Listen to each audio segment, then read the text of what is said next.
In this video, I'm going to show you how to add two mixed numbers when the fraction part of the mixed numbers have same denominators. I'm writing down one of the mixed number here. Mixed number always has two parts.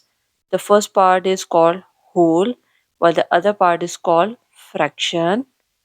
In the given question, both mixed numbers have the fraction part with the same denominator. So the simple rule for solving is add the whole part with the whole. 2 is the whole here and 1 with in the other mixed number. 2 plus 1 is 3. Then add the fraction part with the fraction as the denominators are common. So write it as it is.